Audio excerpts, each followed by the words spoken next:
Welcome students. Very short process, একদম সহজ করে ভাবো। আজ ক্লাস যেটা করাবো সেটা হচ্ছে অ্যাটমিক স্ট্রাকচার ক্লাস 2। ওকে, তো আগের দিন ক্লাস পর্যন্ত আমরা যা শিখেছিলাম তারপরে যেটা আমরা বলবো যে দেখো, তোমরা মোটামুটি প্রত্যেকটা পরমাণু 1 থেকে 20 পর্যন্ত মাধ্যমিক লেভেলে মুখস্থ ছিল, যে hydrogen, helium, lithium, beryllium, boron, এরকম করে। তো আমি যদি তোমাদের বলি সিলিকনের কটা প্রোটন বা কটা ইলেকট্রন? 14টা ইলেকট্রন। তা তোমরা মাধ্যমিকে যেটা ইলেকট্রন বিন্যাসটা করতে সেটা হচ্ছে 2, 8, 4। তার মানে প্রথম কক্ষে 2টো ইলেকট্রন আছে, দ্বিতীয় কক্ষে 8টা ইলেকট্রন আছে, তৃতীয় কক্ষে 4টে ইলেকট্রন আছে। তো আমি যদি একটু ছবি আঁকি, দেখো নিউক্লিয়াস, এটা ধরছি প্রথম কক্ষ, এটা ধরছি দ্বিতীয় কক্ষ, এটা ধরছি তৃতীয় কক্ষ। তো এখন তো কক্ষপথের ভিতরে উপকক্ষ জেনে গেছি। আর তোমরা জানো নিশ্চয়ই প্রথম কক্ষে উপকক্ষ শুধু 1s থাকে, দ্বিতীয় কক্ষে উপকক্ষ কি থাকে?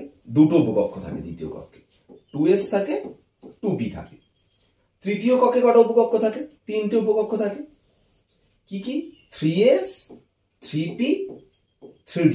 ওকে, 1s উপকক্ষে কক্ষক একটা থাকে, 2s উপকক্ষে একটা কক্ষ, 2p উপকক্ষে 3টে কক্ষ, s এ একটা কক্ষ, যে কোনো s এ একটা কক্ষ, p তে 3টে থাকে, আর d তে কক্ষ কটা থাকে? 5টা কক্ষ থাকে। এবার জানো প্রত্যেকটা কক্ষকে সর্বাধিক কটা করে ইলেকট্রন থাকে? 2টো করে ইলেকট্রন থাকে। আমি সেই 2টো করে ইলেকট্রন প্রত্যেকটাই দিচ্ছি। দেখো, 2টো করে ইলেকট্রন দিচ্ছি। একটু ভাবো, দেখো এই প্রথম কক্ষে 2টো ইলেকট্রন ছিল, এ দেখো এটা প্রথম কক্ষে, দেখো 2টো ইলেকট্রন, এই দেখো 2টো। দ্বিতীয় কক্ষে 8টে ইলেকট্রন ছিল, এ দেখো দ্বিতীয় কক্ষে টোটাল 8টে ইলেকট্রন, 2, 4, 6, 2, 8। তৃতীয় কক্ষে কটা? 4টে। কিন্তু এখানে এতগুলো কক্ষকে সবকটায় বসালে কটা হবে? 18টা। তার তৃতীয় কক্ষকে তো সর্বোচ্চ 18টাই থাকে, কিন্তু এখানে সিলিকন টোটাল 14 বলে আমার শেষ কক্ষে 4টে বেশি থাকবে না। তাহলে আমি এই পর্যন্ত ঠিক আছে, কিন্তু এই 4টি ইলেকট্রন আমি কোথায় দেব? এখানে দেবো না এখানে দেবো না এখানে দেবো, মানে 3টে প্রবাবিলিটি রয়েছে। সেটার জন্য যেটা জানতে হবে সেটা হচ্ছে আউটবাউ নীতি। আউটবাউ নীতিটা কি? ইলেকট্রনগুলি প্রথমে সর্বনিম্ন শক্তি সম্পন্ন উপকক্ষে এবং ক্রমান্বয়ে উচ্চতর শক্তি সম্পন্ন উপকক্ষে প্রবেশ করে। তার মানে যে উপকক্ষে শক্তি কম সেখানে আগে ইলেকট্রন ঢুকবে, তারপরে যেটা শক্তি বেশি তারপরে সেখানে ইলেকট্রন ঢুকবে। তো আমি যদি এখন বলি যে দেখো, প্রথম যে কক্ষে সেই উপকক্ষ যেটা আছে 1s, দ্বিতীয় কক্ষে উপকক্ষ কি কি থাকে? 2s, 2p, 3 কি কি থাকে? 3s, 3p, 3d, এরকম থাকে। তো তুমি বুঝবে কি করে কোনটার শক্তি কম কোনটার শক্তি বেশি? তার জন্য যেটা জানতে হবে, দেখো যার n+l কম তার শক্তিটা কম, এটা ভালো করে মনে রাখো। যার n+l কম তার শক্তি কম। আর যদি n+lটা সমান হয়ে যায়, সমান হলে যার n কম তার শক্তি কম, n কম হলে শক্তিটা কম হবে। এটা ভালো করে মনে রাখো, এটা আউটবাউ নীতিরই অংশ। ঠিক আছে? তার মানে n+l তোমাকে বের করতে হবে। প্রত্যেকটা আমি n+l বের করছি। দেখো এর n+l বের করছি। n তো 1, l কত? s এর 0, তাহলে 1 + 0 মানে 1। 2s, 2 + s এর l 0 মানে 2। 2p, 2 + p এর l কত? 1। এটা সবাই বুঝতে পারছো তো? আগের দিন যেটা বলেছিলাম s p d f g 0 1 2 3 4 l এর মান মনে রাখতে হবে। 3s, 3 + 0 মানে 3, 3p, 3 + 1 মানে 4, 3d, 3 + 2 মানে 5।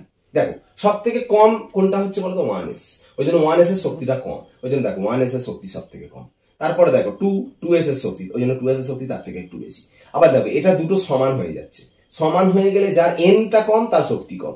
এর n 2 হচ্ছে, এর n 3 হচ্ছে, তাহলে এর n কম, ওই জন্য 2p, তারপরে 3s। এরকম ভাবে পরপর উপকক্ষগুলোকে সাজানো হয়েছে n+l আর n এর ভ্যালু দেখে। ঠিক আছে? তো সেইভাবে যদি বিচার করা যায় তাহলে দেখো 3s এর এনার্জি কম 3, 3p এর এনার্জি কিন্তু 4, দেখো 3d এর এনার্জি কত? 5। তার মানে 3s, 3p, 3d এর মধ্যে কিন্তু 3s এর এনার্জি কম। তার মানে এখানে যে 4টে ইলেকট্রন আছে, 4টে, তার মানে আগে 3s এর লিখতে হবে, কারণ 3s এর এনার্জি কম মানে সেখানে আগে ইলেকট্রনটা ঢুকবে, ওই জন্য 3s এ আগে ইলেকট্রনটা দিতে হবে। 2টো দিয়ে দিলাম, তাহলে আর কটা পড়ে থাকছে? আরো দুটো কোথায় দেবো? 3s এর পরে কোনটা? 3p হবে। তো 3p তে যে 2টো দেবো সেটা কিরকম ভাবে দেবো? এখানেই 2টো দেবো না এখানে একটা এখানে একটা দেবো? তার জন্য আবার যে নিয়মটা চলে আসবে সেটা হচ্ছে হুন্ডের সূত্র। হুন্ডের সূত্র কি বলছে?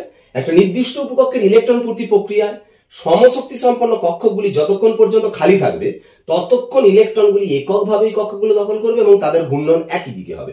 তার মানে যদি পি উপকক্ষে তোমরা জানো কক্ষক তিনটে আছে, তোমার হাতে দুটো ইলেকট্রন আছে, তাহলে দুটো ইলেকট্রনকে কিন্তু এখানে একটা লিখতে হবে, কারণ এককভাবে দখল করবে বলেছে। দেখো এককভাবে দখল করবে এবং ঘূর্ণন একই দিকে হবে, এও যেদিকে ঘূর্ণন এও সেদিকে ঘূর্ণন।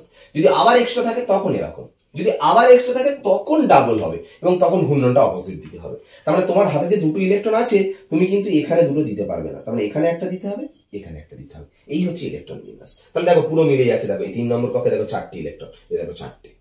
তার মানে কক্ষপথ উপকক্ষ কক্ষ মিলিয়ে যদি ভাবো তাহলে এইভাবে ভাবতে হচ্ছে।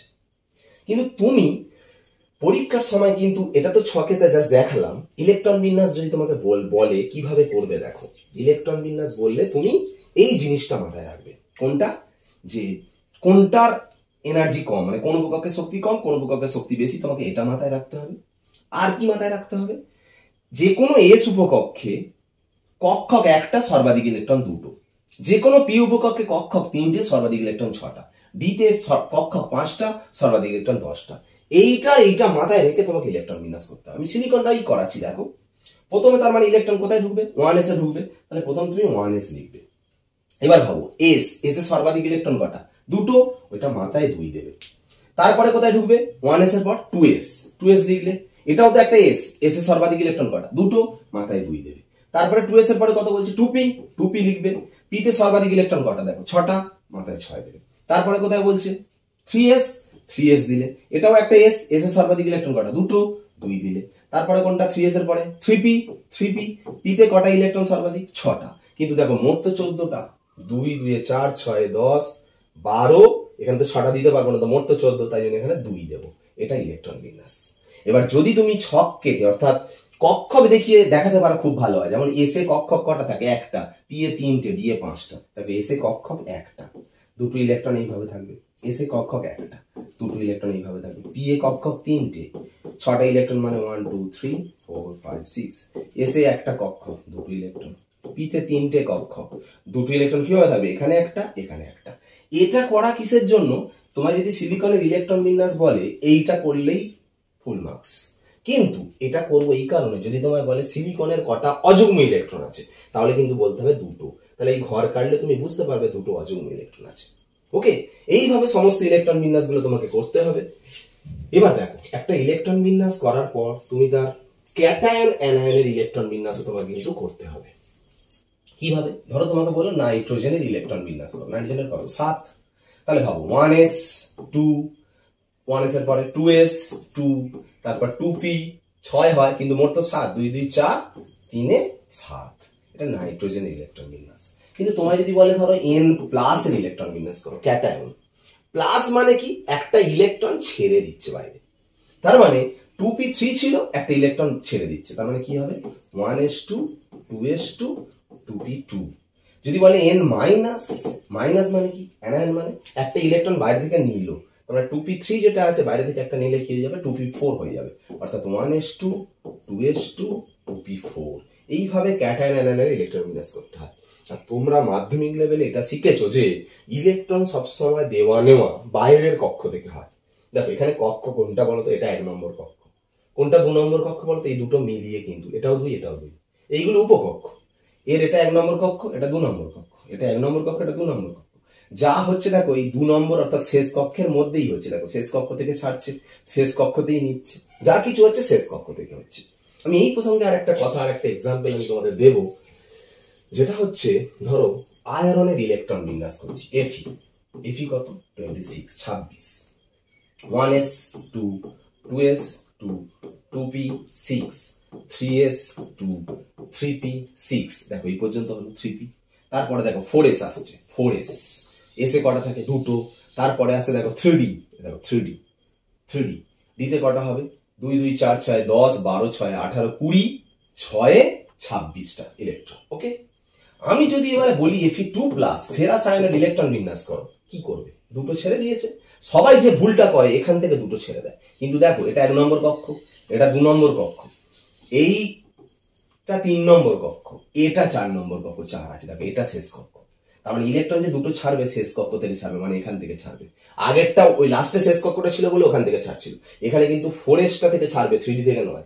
হ্যাঁ, উপকক্ষের শক্তি 3d বেশি বলে 3d শেষে লেখা হয়েছে, সেটা আলাদা কথা আহ্বাও নীতি অনুসারে এইটা অনুযায়ী। 4s আগে আছে, 3d পরে আছে, কিন্তু শেষ কক্ষটা তো 4, ওই জন্য ইলেকট্রন ছাড়ার সময় কিন্তু 4s থেকে ছাড়বে, মানে এখান থেকে দুটো ছেড়ে দেবে। তার মানে ইলেকট্রন বিন্যাসটা হবে 1s2 2s2 2p6 3s2 3p6 3d6, এটা ইলেকট্রন বিন্যাস। আর যদি বলে Fe3+, 3+ মানে আবার একটা ছাড়লো, তখন কিন্তু এটা তিনটেই শেষ কক্ষ, দেখো এটা 3 নম্বর কক্ষ, তখন এখান থেকে ছাড়বে একটা 1s2 2s2 2p6 3s2 3p6 3d5। ওকে, এই ইলেকট্রন বিন্যাসটা তখন এটা। এই প্রসঙ্গে একটা কথা বলি, খুব ইম্পর্টেন্ট কথা, যে এই দুটো আয়নের মধ্যে কোনটা বেশি স্টেবল, কোনটা বেশি স্থায়ী, এটা বেশি স্থায়ী, এটা নয়। কারণ এখানে একটা নিয়ম আছে, কোনো উপকক্ষ যদি সম্পূর্ণরূপে পূর্ণ থাকে বা অর্ধপূর্ণ থাকে সেটা খুব সুস্থিত হয়। দেখো ডিতে সর্বোচ্চ ইলেকট্রন তো 10 হয়, 10টা থাকলে সুস্থিত হবে, আর তার হাফ 5টা থাকলে সুস্থিত হবে। যেহেতু এখানে ডিতে 5টা ইলেকট্রন আছে ওই জন্য এটা সুস্থিতিটা বেশি, ঠিক আছে। 6 কিন্তু নয়, 10 হলে সুস্থিত হতো, 5 হলে সুস্থিত হলো। পিএ 6 হলে সুস্থিত হবে, তার হাফ 3টি ইলেকট্রনে সুস্থিত হবে, ওই জন্য Fe3+ এর সুস্থিতি কিন্তু Fe2+ এর থেকে বেশি। আর একটা কথা লাস্ট মনে রাখো, দুটো ইলেকট্রন বিন্যাস কিন্তু ব্যতিক্রম, ক্রোমিয়াম আর কপার, ক্রোমিয়াম 24 কপার 29, এই দুটো ইলেকট্রন বিন্যাস হচ্ছে ব্যতিক্রম। এটা ভালো করে জেনে নিলে আজকের ক্লাসটা পুরো কমপ্লিট হয়ে যাবে। দেখো ক্রোমিয়াম 24 আর কপার 29, আমি একটা উদাহরণ দিচ্ছি। দেখো ক্রোমিয়াম 24 যেমন ভাবে করো তোমরা, 1s2 2s2 2p6 3s2 3p6 4s2 3d4, কারণ দেখো এই পর্যন্ত 20, তারপরে 3d4 মানে 24, এই ইলেকট্রন বিন্যাস হলো। কিন্তু ব্যতিক্রম মানে কি ব্যতিক্রম এখানে? দেখো সবাই দেখো স্টেবল, দেখো সম্পূর্ণরূপে পূর্ণ হয়ে আছে সবাই, এটাও সম্পূর্ণরূপে পূর্ণ, এটা দেখো সম্পূর্ণরূপে পূর্ণও নেই অর্ধপূর্ণও নেই। সেই জন্য কি হয়, এখান থেকে একটা ইলেকট্রন এখানে ট্রান্সফার হয়ে যায়, হলে কি হবে, এটা 4s1 হয়ে যাচ্ছে আর এটা 3d5 হয়ে যাচ্ছে।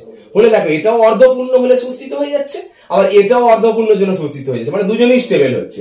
ওই জন্য এই ইলেকট্রন বিন্যাসটা হয় না, তার বদলে হয় 1s2 2s2 2p6 3s2 3p6 4s1 3d5, এই ইলেকট্রন বিন্যাসটা হয়, এটা হয় না। সেম কপারের ক্ষেত্রেও তাই, কপারে দেখবে এরকম হবে 4s2 3d9, এটা হয় না, এখান থেকে একটা ট্রান্সফার হয়ে গিয়ে 4s1 3d10 হয়, এটা ইলেকট্রন বিন্যাস হয়। ওকে।